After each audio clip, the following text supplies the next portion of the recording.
Կան թողարկումն է ուղիղ եթերում, այս բան ինչպես արդեն ասացի, ստուդիայում հյուրընկալել ենք Բարգավաճ Հայաստան կուսակցության առաջնորդ Նաիրա Զոհրաբյանին, շնորհակալ եմ Տիկին Զոհրաբյան մեր հրավեր ընդունելու համար, եւ գլխավոր ինտրիգային հարցը, Գագիկ Ծառուկյանի ելույթից հետո ուզում ենք իմանալ, հայ վերջո ով պետք է Ծառուկյանին ու ինչին է սպասում, հա, Ծառուկյանը, որ վերադառնա, խոսել եք նրա հետ։ Ես բարբերաբար հանդիպում եմ, այո, պարոն Ծառուկյանին, ես նորից եմ կրկնում, նման թեմաներ ինչ պայմանով կվերադառնա, ոնց կվերադառնա, մենք չենք քննարկում, որտեղ ես հարգում եմ մեր միջև ձեռք բերված պայմանավորվածությունը, որ քաղաքական հարցեր մենք չենք քննարկում, ինձ երեք հարցրեցին, բա ինչ չենք քննարկում, այնքան խոսելու բան կա, պարտադիր չի, որ մենք երբ որ պարոն Ծառուկյանը ինքը ասելու բան ունենում է, կարծում եմ ինքը ասում է, ինչ երբ կվերադառնա, ոնց կվերադառնա, ինչ պայմաններ են դրա համար անհրաժեշտ, իր փոքրիկ այն օրվա հարցազրույցում լրատվամիջոցների հետ բլից հարցազրույցում կարծում եմ պարոն Ծառուկյանը ամեն ինչ ավելի քան հստակ ասեց, կա Ծառուկյանի վերադարձի հանրային հասարակական քաղաքական պահանջ, այո կա, որտեղ է երևում այդ պահանջը եւ իդեպ նաեւ նշեմ, որ նախ եկեք եթե մենք այդ թեմայով ենք այսօր խոսելու, եկեք մենք հստակ հասկանանք այն իրավիճակը, երբ որ Ծառուկյանը կայացրեց որոշում դուրս գալ ակտիվ քաղաքականությունից, երկրում ըստ էության հեղափոխական իրավիճակ էր, երկու հստակ բևեռ կար, իշխանություն եւ Բարգավաճ Հայաստանի եւ Ծառուկյանի շուրջ կոնսոլիդացված ընդդիմություն եւ ուղղակիորեն լարվածությունը հասել էր էսկալացիան բավականին խիստ էր եւ բախումները անխուսափելի էին այդ ընթացքում եթե հիշում եք Ծառուկյանի տարբեր համակիրների գործընկերների հանդեպ նաեւ որոշակի տնտեսվարող շրջանակներին է վերաբերում քրեական գործեր, քրեական այսպես նաև հետապնդումներ սկսվեցին եւ եթե Ծառուկյանը կայացներ որոշումի դեպ մենք երկար ենք քննարկել իր հետ հարցը, որովհետեւ չեմ թաքցնում կուսակցությունում կար նաև տեսակետ, որ պետք է Ռուբիկոնը անցնել, անկախ նրանից թե ինչ կլինի, բախումներ կլինեն, թե չեն լինի եւ նաև մեզ հետ քննարկելու արդյունքում նաև մեր տեսակետը լսելով Ծառուկյանը որոշեց ուրեմն դուրս գալ ակտիվ քաղաքականությունից, որտեղ այլընտրանքը հիմա այսպես տարբեր գնահատականներ են հնչում ամեն մեկը իրան գիտունիքի տեղ դրած ինչ որ վերլուծություններ անում այլընտրանքը բախումներն էր ինչու այսօր եւ իրեն անձնապես չէին ճնշել Ես գիտեք Ծառուկյանի անձնավորությունը չի որ իրեն անձնապես ճնշելով Ծառուկյանի ողջ շրջապատի մի քանի 100 մարդու ուրեմն տնտեսվարողների տարբեր փոքր միջին եւ այլն գործարարների հանդեպ հանեք այդ օրվա մամուլը ընթերցեք վերհիշեք ինչ այսպես ասած արդեն ինչ որ պրեսինգային գործընթացներ էին սկսվել դրանից բացի ակնհայտ էր որ իշխանությունը չի զիջելու եւ ակնհայտ բախումներ անխուսափելի էին եւ կարծում եմ կայացվեց խոհեմ որոշում դուրս գալ ուրեմն ակտիվ քաղաքականությունից դաշտը թողնել նրանց ովքեր ասում են որ կարող են երկրում ինչ որ բան փոխել կարողացան լինենք անկեղծ լրացվեց այն բացը լրացվեց այն տեղը որ մնաց Ծառուկյանից հետո իհարկե ոչ եւ ինչու հատկապես գիտեք ես երբ որ ինձ ասում են կա Ծառուկյանի վերադարձի քաղաքական հանրային պահանջես պարզ պատասխան եմ տալի բացեք ուրեմն օրվա յուրաքանչյուր Պարբերական, յուրաքանչյուր մամուլ, եթե մի օրաթերթում վերցնում եմ մեկ օրաթերթ, 10 նյութից 6-ը նվիրված է Ծառուկյանին, եթե հայաստանյան ողջ մամուլը, եթե ձեր ռադիոկայանը, եթե բոլոր կայքերը, բոլոր թերթերը, ողջ Facebook-ը գրում են մեկ մարդու մասին, արդեն դա ինչի մասին է խոսում, դա խոսում է, որ տվյալ գործիչը պահանջարկված է։ Ես հետաքրքրության համար հաշվել եմ, օրինակ, ուրբաթ օրը հրապարակված Հայաստանի օրաթերթերից յուրաքանչյուրում, քանի հրապարակումն է նվիրված եղել Ծառուկյանին օրաթերթերից մեկում ընդամենը 12 հրապարակում կար 12 հոդված տարբեր խնդիրների վերաբերյալ որից 8-ը այս կամ այն կերպ առնչվում էր Ծառուկյանին հիմա սա ինդիկատոր է Ծառուկյանի պահանջարկվածության իհարկե ինդիկատոր է եղել է կամ կա այսօր Հայաստանում որևէ այլ անձ որևէ գործիչ որի մասին այդքան գրեն այդքան խոսան չկա այնպես որ Երբ որ փորձում են ինչ-որ տարբեր քննարկումներ անել, կա պահանջարկ, չկա պահանջարկ, արդարացված է, արդարացված չէ, կա հստակ ինդիկատոր։ Հստակ ինդիկատորը այն է, որ Ծառուկյանը իր ակտիվ քաղաքականությունից հեռանալուց հետո էլ մնաց են քաղաքական գործիչը, որի մասին ամեն օր խոսեցին, որի շուրջ ամեն օր եղավ հանրային, քաղաքական, հասարակական հետաքրքրություն եւ նորից չկրկնվեմ, մեր մարզային եւ Երևանյան համայնքների բոլոր այցերի ժամանակ հանդիպումներ անկախ նրանից ինչ օրակարգով ենք մենք են գնացել այդ հանդիպումները տրանսֆորմացրել են Ծառուկյանի վերադարձի հանրային պահանջի քննարկումների եւ սա փաստ է։ Տիկին Զորաբյան, Ծառուկյանը իր վերջին ճեպազրույցում լրագրողների հետ ասաց, եթե կարկառուն գործիչները չեն կարողանում, ես կվերադառնամ, հա։ Ի վերջո ինչ պետք է լինի, հա, հստակ ինչ-որ բան կա, որ հասկանանք, եթե լինի դա, չգիտեմ, ժողովուրդը պետք է գնա խնդրի Ծառուկյանը վերադառնա, ինչպես որոշ քաղաքական գործիչներ այն ժամանակին ասում, կամ կուսակցությունը նորից պետք է դիմի իրեն, այսինքն ինչ-որ հստակ ձև կա, թե ոնց է նա վերադառնում, ի վերջո դա հստակություն չկա։ Ես կարծում եմ առաջիկայում հնարավորություն կլինի, առիթ կլինի պարոն Ծառուկյանը ինքը, Գագիկ Ծառուկյանը ինքը այդ խնդրին կանրադառնա։ Ի վերջո կրկնում եմ, ինչ իրավիճակում ինքը նպատակահարմար կհամարի, որտեղ ի վերջո եթե մենք փորձում ենք այսպես հա կողքից հայացքով նայել, մարդը ինքնաբավ անձնավորություն է, որը ըստ էության ոչ մի բանի կարիք չունի եւ իսկապես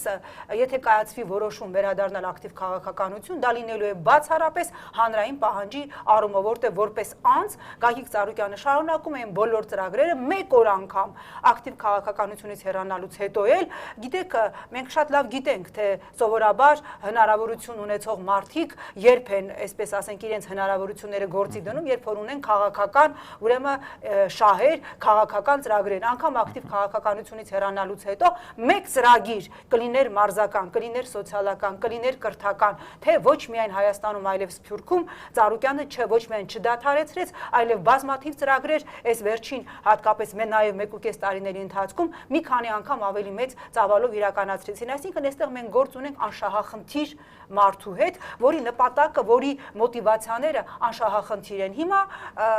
շատերը ասում են դե իր համար որևէ խնդրեմ չունի, ինչի այո, ինքը անձնապես որևէ խնդիր չունի, բայց այստեղ մեր հանրությունը քաղաքական դաշտը խնդիր ունի եւ կրկնում եմ, որ թող կանգնեն, ասեն, որ Ծառուկյանի կարիքն ունի։ Քաղաքական դաշտում են բացը, որ մնաց Ծառուկյանից հետո, որևէ եթե դուք կասեք, որ որևէ քաղաքական գործիչ այսօր կարող է իր շուրջ համախմբել, կոնսոլիդացնել ոչ քաղաքական ուժերին, ինչպես դա հաջողվեց Գագիկ Ծառուկյանին, ես ձեզ հետ չեմ վիճի, բայց դուք չեք կարող նշել այսօր մեկ քաղաքական գործչի անուն, որը կարող է իր շուրջ կոնսոլիդացնել բազմաթիվ քաղաքական ուժերի։ Իդեպ հիմա մենք տեսնում ենք դրա վառ օրինակը։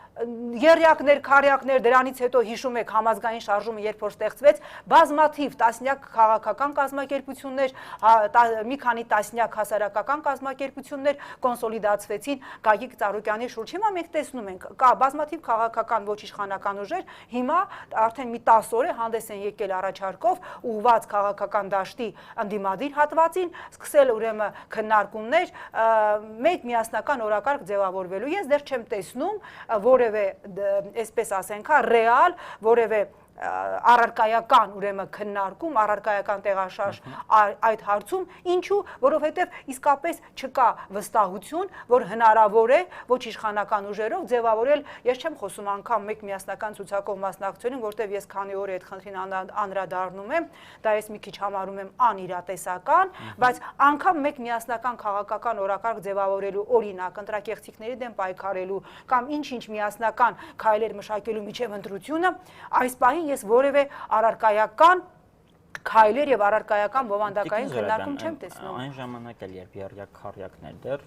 Ծառուկյանը համաժողովներ էր անցկացնում ընդդիմադիրներին միավորելու միասնական օրակարգի։ Հիմա երբ Ծառուկյանը վերադառնա, ձեր կարծիքով նորից արմատական ընդդիմադիր դիրքերից է հանդես գալու Բարգավաճ Հայաստանը։ Ես կարծում եմ այո, ինչու այո, ոչ միայն կարծում եմ, այլև վստահ եմ, որովհետև մեր երկրում որևէ պոզիտիվ փոփոխություն չի եղել, մեր երկրի արժև ծառացած թե ներքին, թե հատկապես արտաքին եւ թե հատկապես ներքին մարտահրավերները, տնտեսություն եւ այլն, ոչ միայն չեն լուծվել, այլև ավելի են բարդացել եւ որևէ պատճառ չկա, որ մենք մեր դիրքորոշումը փոխենք եւ հիմա Ծառուկյանի տեսակետն էլ չի փոխվել։ Ես վստահ եմ, որ չի փոխվել, որտեվ նաև իր մի քանի մեսիջներից հասկանալի դարձավ, որ այո, այդ նշալ օրվա հարցազրույցի, որ իրավիճակը մնում է լուրջ եւ անհանգստացնող, այնպես որ այդ հարցը ինձ երեկ էլ տվեցին լրագրողները, կարող է այլ դաշտում հանդես գա Ծառուկյանը։ Իհարկե ոչ, իշխանափոխությունը շարունակում է մնալ, ինչպես եղել է Բարգավաճ Հայաստանի օրակարգում, իշխանափոխություն ընտրությունների միջոցով, որոնց մնացել է ընդամենը մի քանի ամիս ժամանակ։ Իսկ ոչ ընտրությունների միջոցով։ Գիտեք, ոչ ընտրությունների միջոցով հիմա տեսականորեն ինքը վատ գաղափար չի։ Հիմա եկեք ասենք գնանք գնում ենք հեղափոխություն անելու։ Դա ռեալ է այսօր։ Իհարկե ռեալ չէ, որովհետև կրկնում եմ, ընտրություններին ընդհանրապես որովհետև այո, որովհետև այդ ժամանակ ընտրություններին դեռևս բավականաչափ ժամանակ կար, այլ քաղաքական օրակարգ էր ձևավորված։ Հիմա մենք տեսնում ենք հնարավորություն, տեսնում ենք ռեալ հնարավորություն ընտրությունների միջոցով վերցնելու մեծամասնություն։ Ինչու ենք տեսնում, որտեղ նույն Գյումրիի եւ Վանաձորի թիմ ընտրությունները ցույց տվեցին, որ չնայած գործադրած բոլոր հնարավոր ջանքերին, իշխանությանը չհաջողվեց ոչ Գյումրիում, ոչ Վանաձորում ստանալ քվեների մեծամասնությունը։ Իհարկե, իրենք ազգային ժողովի կողմից ընդունված ընտրական օրենսգրքով այդ տորթային բոնուսային համակարգով 34% ստացածը չգիտես ինչու դարձավ մեծամասնություն, այդուհանդերձ կրկնում եմ, ինչ հնարավոր էր Վանաձորում եւ Գյումրիում իշխանությունը արել է։ Բոլորները կեղծվեն նորից խորհրդարանական ընտրությունները։ Գիտեք, եկեք հիմա եթեներով առաջ չգնանք, ես կրկնում եմ, մենք ուրեմն մեր բոլոր այն մասով Տիկին Զոհրաբյան կներեք, որ հետընտրական process-ները դեպքում կլինեն։ Ես կարծում եմ իհարկե կլինեն, որովհետև մենք հասել ենք մի Ռուբիկոնի, գիտեք, նույնիսկ այսպես ասեմ, հա, ավտորիտարիզմը ունի ինչ-որ մի ռեսուրս, որից այն կողմ այն այլևս չի կարող աշխատել եւ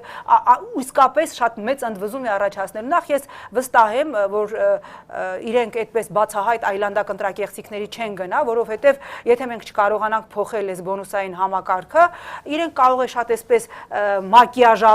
մակիաժանեն, այսպես հա, կոսմետիկ առաջին հայացքից նորմալ ընտրությունների գնան, որտեղ նույն Գյումրիում եւ Վանաձորում տեղամասերում ընտրակեղծիքներ չի եղել, ինչ որ արել են միջև ընտրողի տեղամաս հասնելը, արել են շատ այսպես ոսկերչական մակարդակով, վստահ եղեք, որ բացահայտ այլանդակություններ ապրիլի 2-ին չի լինելու։ Նախ այս ռեյտինգային համակարգը իրենց թույլ տալիս է առավելագույնս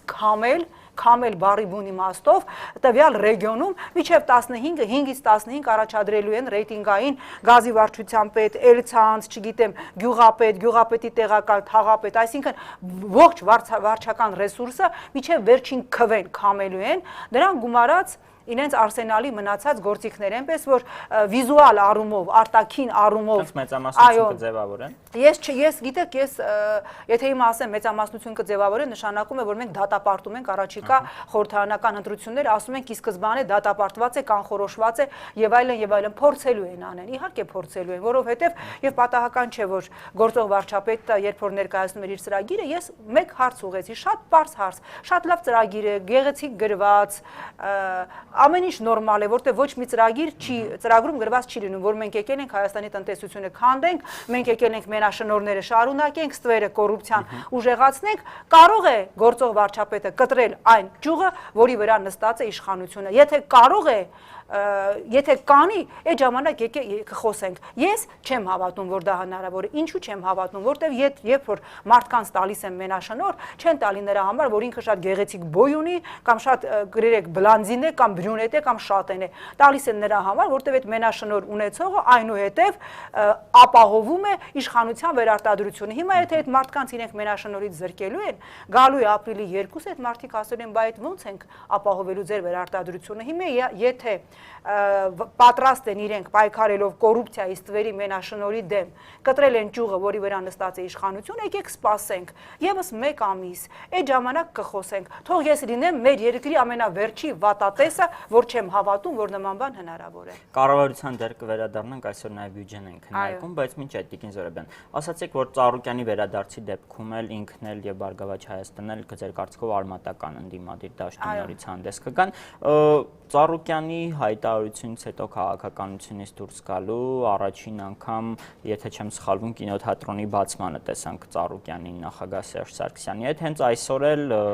նորից մեկ այլ բացում է սպորտային կենտրոնի, սպորտ կոմպլեքսի բացում է էլի Ծառուկյանի հիմնադրած եւ էլի նախագահ Սերժ Սարգսյանը գալու է։ Ի վերջո նրանք իրար հետ կանգնում են, իրար հետ շփվում են, հա։ Ի վերջո Ծառուկյանը կարող է այդքանից հետո վերադառնալ Բարգավաճ Հայաստան եւ արմատական դիրքերից քննադատել նախագահին։ Մեր քաղաքական մշակույթի խնդրեմը այն է, որ մարդկային հարաբերությունները անընդհատ փորձ է արում տեղափոխել քաղաքական դաշտ։ Երբ որ հասարակ օրինակ բերեմ, առաջին նախագահը իմ կողմից շատ հարգված Լևոն Տեր-Պետրոսյանը շատ պոզիտիվ ուրեմն արձագանքել էր գործող նախագահի, ես արդեն չեմ հիշում, բայց Ղարաբաղյան հակամարտության հարցով մի ինչ որ թեզի, ես հիշում եմ, որ սոցիալական ցանցերը ամբողջ մամուլը հեղեղվեց, որ սա դավաճանություն է, ինչպես կարող է ընդդիմադիր դիրքերից հանդես եկող եւ Սերժ Սարգսյանի հրաժարականը պահանջող ՀԱԿ-ի առաջնորդը նման ուրեմն գնահատական տա։ Գիտեք, դա նորմալ է, դա Գագիկ Ծառուկյանը Օլիմպիական կոմիտեի նախագահն է, Գագիկ Ծառուկյանը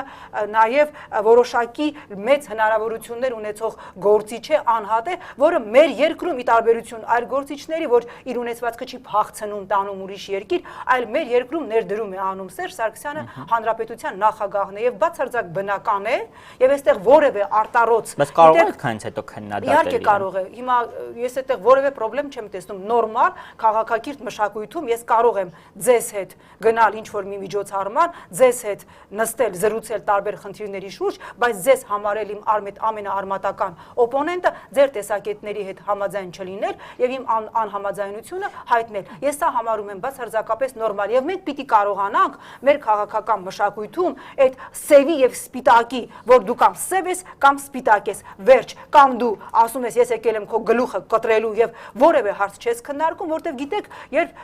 նաեւ շատ ավելի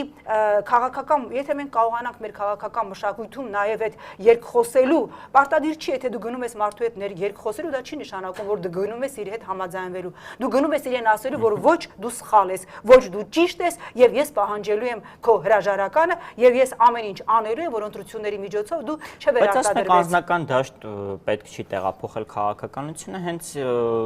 նախագահի ելույթում անձնական արտահայտություններ կային Գագիկ Ծառուկյանի հանդեպ, եւ փաստորեն ըստեյության անձնական դաշտ տեղափոխվեց Տիկին Զոհրաբյան։ Հիմա եկեք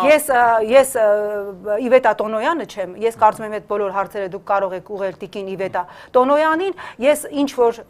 ասել ենք այդ խնդիրների վերաբերյալ, նաեւ պարոն Ծառուկյանը այդ ամենին արձագանքել է, ես կարծում եմ, որ եւ վստահ եմ այն տեսակետի մեջ, որ չի կարելի մարդկանց միջանձնային հարաբերությունները տրանսֆորմացնել մուլտիպլիկատիվ էֆեկտով քաղաքականություն եւ ասել, որ եթե մարդիկ նորմալ ես նաեւ ազգային ժողովում մեծ բազմաթիվ ուրեմն գործընկերների հետ, որոնց տեսակետների հետ համաձայն չեմ, որոնց տեսակետները շատ այսպես լրջորեն քննադատում եմ ազգային ժողովի հարթակից, մենք միասին գործուղմանել ենք գնում, մենք նաեւ միասին նստում ենք տարբեր խնդիրների շուրջ զրուցում ենք, բայց դա բացարձակապես չի խանգարում ոչ ինձ, ոչ էլ կարծում եմ իրենց կտրուկ անհամաձայնությունը իմ տեսակետների կամ իմ անհամաձայնությունը իրենց տեսակետների շուրջ հայտնել։ Տիկին Զոհրաբյան, դուք հայտարարել եք, որ պատրաստ եք կուսակցության նախագահի, խորհրդի նախագահի պաշտոնները զիջել Գագիկ Ծառուկյանին, եթե նա որոշի վերադառնալ կուսակցություն։ Ի վերջո մի այսպիսի հարց է, Հայաստանի երկրորդ քաղաքական ընդդիմադիր ուժը, որը արմատական դիրքերից է հանդես գալիս, եւ դուք որպես կուսակցության առաջնորդ պատրաստ եք զիջել Գագիկ Ծառուկյանին, հա։ Ի վերջո Գագիկ Ծառուկյանը հիմա Սերժ Սարգսյանի հետ ինչ հարաբերություններ ունի։ Ես չգիտեմ Գագիկ Ծառուկյանը Սերժ Սարգսյանի հետ ինչ հարաբերություններ ունի, դա բացառապես Գագիկ Ծառուկյանի եւ Սերժ Սարգսյանի խնդիրն է, ինչ վերաբերում է պատրաստ ենք, ոչ իհարկե, ինչի մասին է խոսքը։ Բոլորս էլ հասկանում ենք, որ Բարգավաճ Հայաստանի հիմնական բրենդը, կրկնում եմ, ում դուրը գա, դա գա, ում դուրը դա չգա։ Ես հասկանում եմ, որ քաղաքական դաշտում հիմա այսպես ասենք, հայտնոտային իրավիճակ է, տարբեր կուսակցությունների սցենարները եւ ծրագրերը խառնվել են եւ հասկանալի է, որ հիմնական խաղացողները ներքուստ կապ չունի, թե իրենք արտաքուստ իրենց հայտարարություններում ինչ են ասում եւ դեռ ինչ կասեն առաջիկա շաբաթներին եւ օրերին, բայց իրենց բոլորի ուրեմն խաղակարտերը խառնվելու է Ծառուկյանի վերադարձով, դա պարզ է եւ բնական է, որ Ծառուկյանն է Բարգավաճ Հայաստանի, հա, առանցքը բրենդը, ես առանց ավելորդ չափազանցության բոլորի, այսինքն թե ընդդիմադիր, թե իշխանություն։ Բարգավաճ Հայաստանի։ Չէ, վերադարձը բոլորի խաղակարտերը խառնվում է, թե ընդդիմադիր, թե իհարկե, միանշանակ է, հատկապես ընդդիմադիրների դաշտում եւ հատկապես այո, ընդդիմադիրների դաշտում, որոնք բացարձակապես այլ ուրեմն սցենարներ ունեին եւ սա բնական է։ Եվ եթե պարոն Ծառուկյանը կայացնի որոշում վերադառնալ Բարգավաճ Հայաստան, բնականաբար մենք կհրավիրենք համագումար, ես վայր կդնեմ թե կուսակցության նախագահի, թե քաղաքական խորհրդի նախագահի լիազորությունները, որտեղ դա այդպես է, դա կլինի բարոյական, դա կլինի ճիշտ բոլոր առումներով։ Եվ նաև քանի որ շատ մարդիկ այսպես անհանգստանում են ճակերտավոր իմ ճակատագրով, վստահեցնում եմ ձեզ, որ ես իմ կայուն տեղը Բարգավաճ Հայաստան կուսակցությունում ունեցել եմ, ունեմ եւ անպայմանորեն կունենամ։ Տիկին Զոհրաբյան, Ծառուկյանի գնալուց հետո Բարգավաճ Հայաստանից դուրս եկան մի շարք քաղաքական գործիչներ, ստեղծվեցին մի քանի կուսակցություններ, Ալյանս, Ռեֆորմիստներ, Համախմբում։ Ի վերջո ձեր կարծիքով Ծառուկյանի վերադարձով հնարավոր է մյուսներն էլ վերադառնան, ոչ միայն այս կուսակցություններ ստեղծողները, այլ ընդհանրապես այն գործարարները, ովքեր դուրս եկան Բարգավաճ Հայաստանից, падգամավորները, ովքեր խմբակցությունից հայտարարեցին դուրս են գալիս, հիմա չեն մասնակցում, թեև ֆորմալ առումով դեռ խմբակցության անդամ են։ Բոլորը նորից կհամախմբվեն նրա շուրջ։ Գիտեք,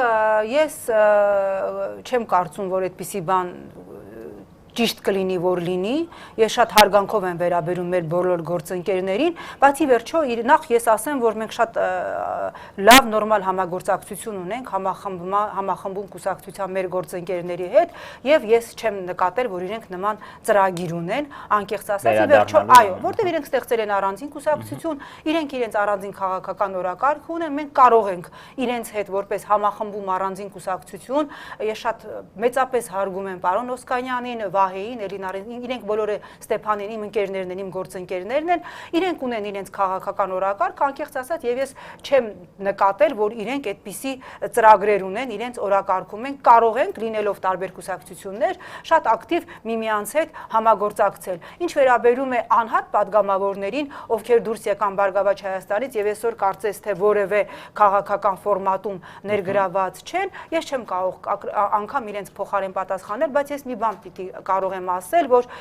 անպայմանորեն պիտի շատ գնահատել Բարգավաճ Հայաստանի այն կուսակիցներին, իմ այն գործընկերներին, եւ ես իմ խորին շնորհակալությունն եմ հայտնում եւ գնահատում եմ բոլոր նրանց, ովքեր չհեռացան կուսակցությունից, ովքեր հավատալով, որ այս բոլոր դժվար օրերը Բարգավաճ Հայաստանը անցնելու է, մնացին եւ մենք միասին կարողացանք կուսակցությունը պահել։ Այդ մարդկանց բոլորին պիտի գնահատել։ Միքայել Մերքումյան, Խաչատրյան Լովա, Վահե Էնֆիաջյան, Վահան Կարապետյան, Հրան Դավթյան, Տիգրանյան Ստեփան։ Ես կարծում եմ, իհարկե անցել են, նաև թիմ ընտրությունները հոկտեմբերի, շատ ես կներեք փակագծեր չբացեմ, ես ինքս զրուցել եմ Եվրոպական միության տարբեր դեսպանների հետ եւ իրենք էլ ասում են, գիտեք, մենք մտածում էինք, որ Փետրվարյան այդ ֆորս մաժորից հետո դժվար կարողանա Բարգավաճ Հայաստանը այսքան կարճ ժամանակում թափ հավաքել եւ այդպիսի արդյունքներ արձանագրել թիմ ընտրություններում, սա մեզ համար եւս անակնկալ էր, ինձ համար դա անակնկալ չէր, որտեղ կրկնում եմ, Բարգավաճ Հայաստանը ոչ թե վիրտուալ Facebook-յան սոցիալական տիրույթներում գործող կուսակցություն էր, Բարգավաճ Հայաստանը ռեալ մեր իրական կյանքում, մեր իրական հանրության, հասարակության, ժողովրդի մեջ արմատներ գցած կուսակցություն է եւ մենք ունենք հզոր տարածքային կառույցներ, ես չգիտեմ երկրորդ կուսակցություն, որը այդ չափ թվով անգամ հանրապետականը չունի այդ չափ թվով տարածքային կառույցներ, որոնք ունի Բարգավաճ Հայաստանը, հասարակ օրինակ բերեմ։ Նախորդին մենք գնում էինք Գյումրի եւ առանց զգուշացնելու մեր ես որևէ մեկին չեմ զգուշացրել զուտ այսպես հա տեսնելու համար այդ ժամին իրենք աշխատանքի վայրում են թե չէ Արթիկ Ամասիա Ախուրյանում մենք երկու գրասենյակ ունենք գյուղեր կան մեծ գյուղեր որտեղ մենք ոչ թե մեկ այլ երկու գրասենյակ ունենք ճանապարհին մեր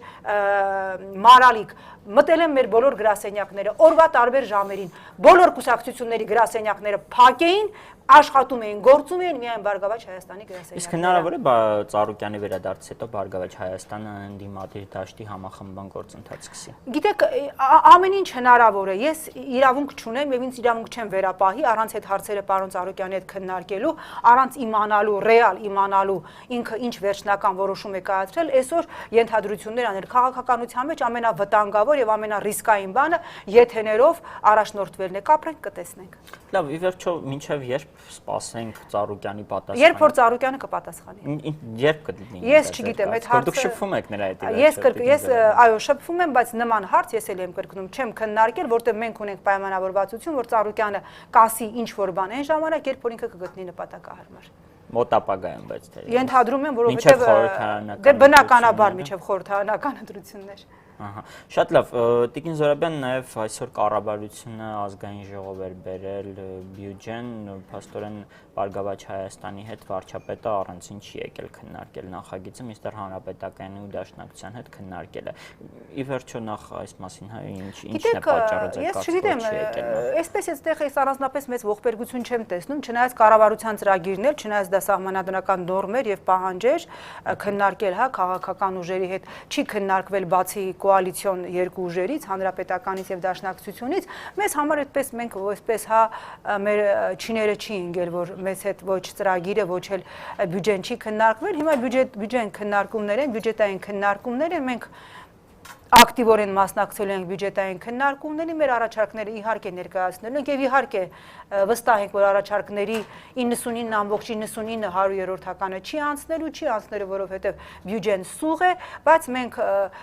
այն բոլոր խնդիրները, որոնք մարզային մեր մի քանի շրջան, այսպես հա, մի քանի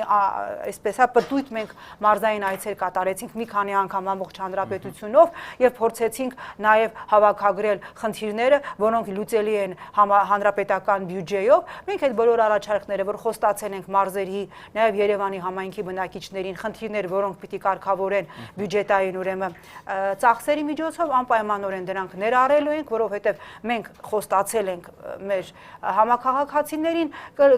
հնարավոր կլինի բյուջեով դրանք լուծել, հնարավոր կլինի, շատ լավ կլինի, հնարավոր չի լինի, մենք պարզ ճակատ կգնանք եւ մեր հայրենակիցներին կասեցինք, որ մենք արեցինք առավելագույնը, խնդիրը բարձրաձայնեցինք, խնդրի մասին խոսեցինք, ահազանգեցինք, բյուջեում ներառեցինք, բայց իրականությունը սա է, այսքանը հնարավոր եղավ, այսքանը հնարավոր չեղավ։